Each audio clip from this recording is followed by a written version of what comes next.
Tuloy-tuloy ang kaliwat kanang protesta para ipanawagan ang pagsugpo sa korupsyon.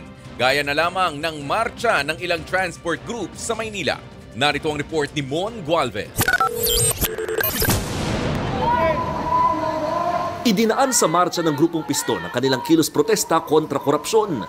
Mula Espanya hanggang Menjola sa Maynila, naglakad ang mga tsuper at operator habang isinisigaw ang pagkadismaya sa katiwalian sa pamahalaan. Nanghihinayang sila lalo't ayon sa datos ng Piston, pumapatak sa 390 pesos ang buwis na binabayaran ng mga tsuper kada araw tuwing nagpapagasolina.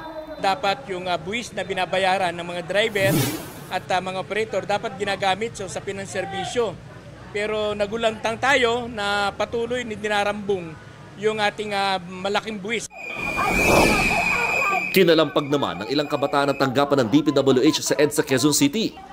Sama-sama silang pumito, tanda raw para ihinto na ang katiwaliang ginagawa ng ahensya. Tama na! Sobra na! Nag-walk out naman sa kanilang mga klase ang mga estudyante ng UP Baguio bilang pagkundina rin sa pangungurakot sa kaban ng bayan. At kahit hating gabi na, sama-samang nagmarcha mga miyembro ng United People's Initiative patungong Gate 3 ng Camp Aguinaldo. Ilan sa mga dumalo, mga retired uniform personnel. Gusto nilang magpaabot ng sulat kay AFP Chief of Staff General Romeo Browner Jr. na humihiling na protektahan ng sandataang lakas ang mga mamamayan mula sa mga tiwaling opisyal. Wala pang tugon dyan si Browner.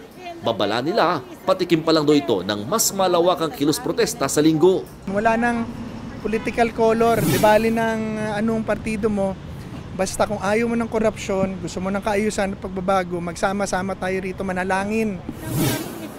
Nagbabalita mula sa frontline, Mon Gualvez, News 5. Mga kapatid, ako po si Ruth Cabal. Dito tayo sa totoo, dito tayo sa True FM. Mag-follow at mag-subscribe din po kayo sa aming social media accounts at True Network PH. Diyan po yan sa aming X na dating Twitter, sa FB, sa Instagram, sa YouTube, sa TikTok at sa mga podcast. At syempre, tutok din po kayo sa Signal True TV Channel 19.